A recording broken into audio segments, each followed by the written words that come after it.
if you've been around for 5 minutes, you know everybody is talking about it. They're just kind of yammering like it's the end of times, like the world is going to explode, and before we know it, nothing is going to be the same. We're in the end times kind of situation. And I've heard a lot of people are like, oh, we got to stop it in its tracks. Before you know it, it's going to take over. And the drama is just freaking off the charts. It's like, woof, boom, off the charts. Now, there's always this case of pointing fingers and blaming and getting and paranoid when we're dealing with the unknown. And we're dealing a lot lately with the unknown. We don't know where things are going. We don't feel like we're on sure footing. It feels like every time we turn around, something else is happening that's like, what the fuck? What's going on? What's happening? And the problem with fear, the problem that we're all facing with this fear, and we all have it, is we don't understand it. We don't know what it is. We can't wrap our minds around it. And that makes it really difficult to try and be like, well, there's no reason to be afraid of it. It's nothing. It's a nothing burger, right? However, that just kind of isn't really the best answer. It simplifies it and it takes away. It's not the best thing. It's not the best response to really the problem. And I kind of been dancing around the problem. But let's just throw it out there. Let's talk about what the problem is, right? Because I mean, if we can say its name, we can solve the problem. And the thing that everybody, all people are talking about, is AI. All right, artificial intelligence. Now, here's the thing. You know, it's big. It's scary. None of us really know how it works. I don't even think the software companies or the internet companies, Google even knows how it works. And bless your heart, Tim Apple, for trying to make it something that we can all understand and appreciate. So best of luck with that. However, the problem is we're all afraid of something that may or may not affect our lives. All right, we have a choice in if we want to use AI or if we want to listen or participate, engage with it, what have you. And the challenge that AI faces for business, and particularly self-employed, small home business. That's self-employed, small and home businesses. This is the focus of this video. We're gonna get to it, but we have a different. Don't worry about it.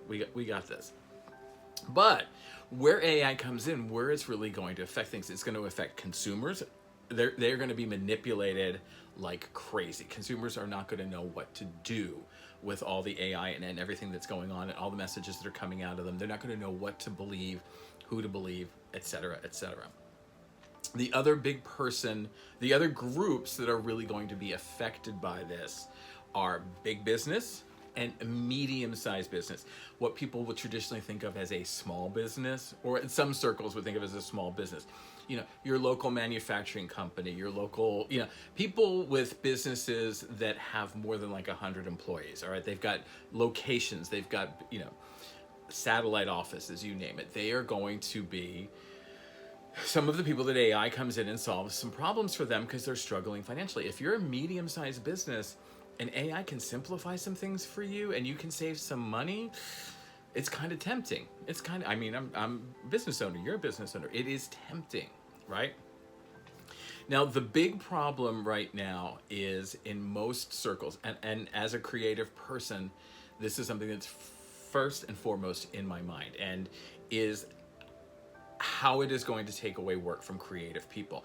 And I understand that AI is not simply press a button, things happen, that there needs to be a person inputting things, that there needs to be a person directing and guiding the intelligence to do what they want it to do.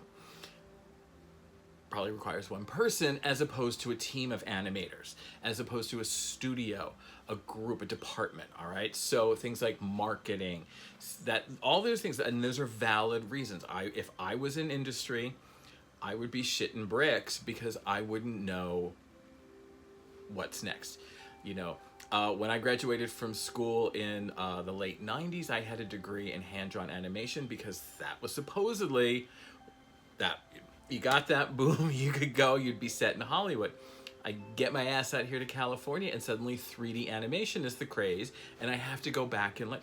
And that's where this generation is. The younger millennials, the older Gen Z are in that situation where they've just graduated from a degree program, they have their bachelor's, and now they're out there trying to get jobs and get work, and they're being told, you need this, you need that, AI is going to replace you. There are valid fears, and I'm not trying to downplay those valid fears, but I want to come to this through the perspective. I'm going to be selfish. I'm coming at it from our perspective, all right? Coming at it from a self-employed, small home or solo business, all right? And here's the thing. We have two options, all right? And I'm talking about people that are like freelancers, creative people, accountants, financing, what have you, okay? This is not our first day at the bullshit rodeo, all right? We've been here before. We have two options. We can just give up. Fuck it, I'm tired of this. I'm tired of constantly reinventing myself. I'm tired of constantly dealing with forces that are outside of my control. I'm tired. And I understand that. There are days I go through that too. I'm like, I hate this. I want a day where I can just want to make it from A to B, get a little shopping done, have some lunch, get some work done. That's an option. The problem with that is if we give up, if we say, okay, I'm just gonna chuck it in.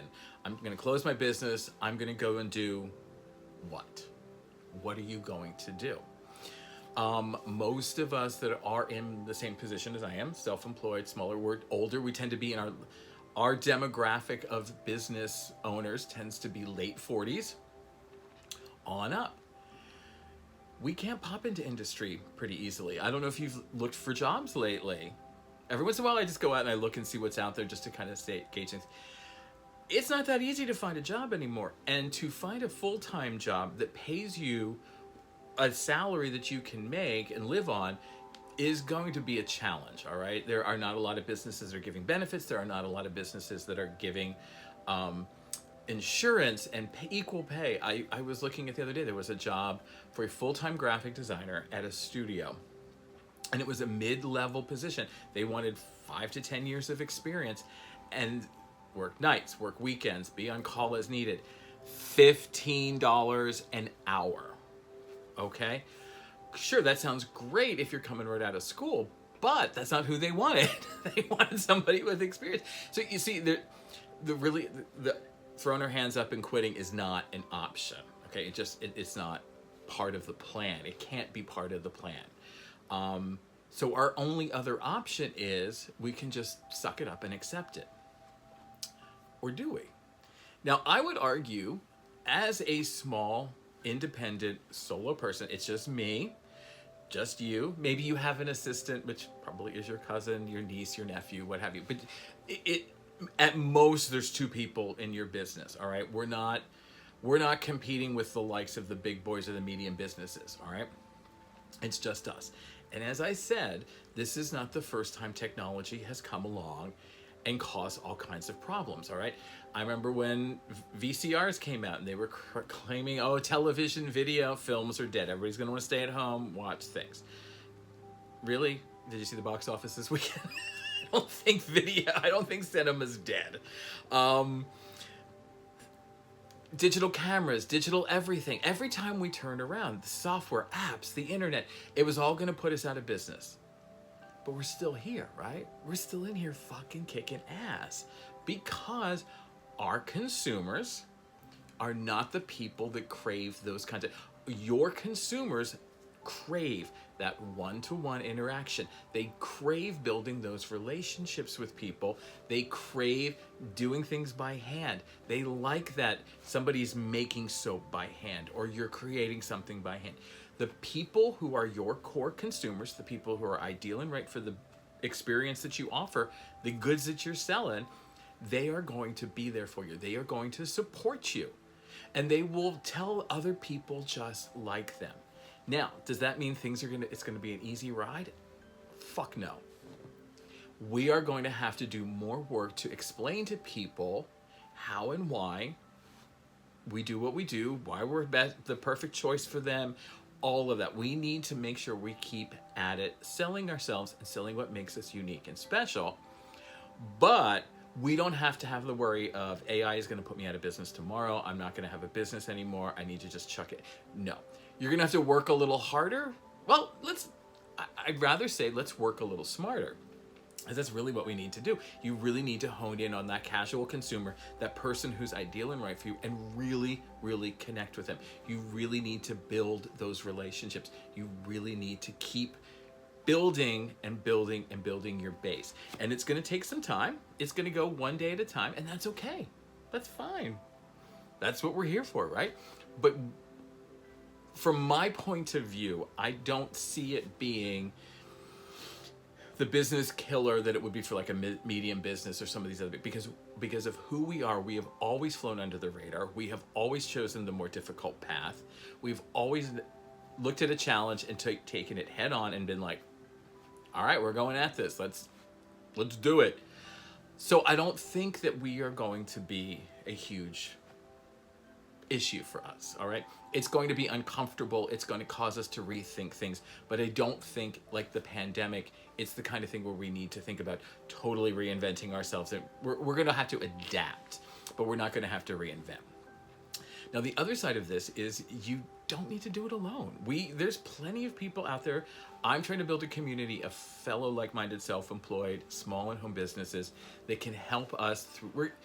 We have nobody to help each other except ourselves. And so if we have a community to help us, we can go and say, I'm really stressed. This new app is coming out. Or this is coming out.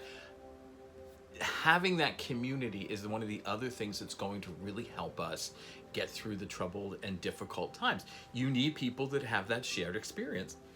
And that's what we're going to do. So at the end of this, as I kind of keep rambling, and I'd love to hear your thoughts below, just please give me some idea. How do you feel about AI? How do you feel it's going to affect your business, your career? Where do you think it's going to go in the next couple of years? Drop them in the comments below. But while you're here, pop on over to join.ehhoward.com. Join my community and let's start building a group of business owners, small, independent, solopreneurs, self-employed people who can work as a support system for each other. We can be there for each other. We can email. If you have a problem with something, hey, I ran into this consumer who's like kind of saying this stuff and I don't know what to do or what to say. I want it to be sort of a sharing of information, a mentoring, a guiding each other, helping each other, because the only people we have to help us are ourselves. And I don't want to lose any more small businesses. I don't want to lose any more self-employed businesses. I think we could actually grow more and get more people and more businesses if we do this right. All right. So remember, pop on over to join.ehhoward.com and I will see you there. And hopefully I'll see you in the next video.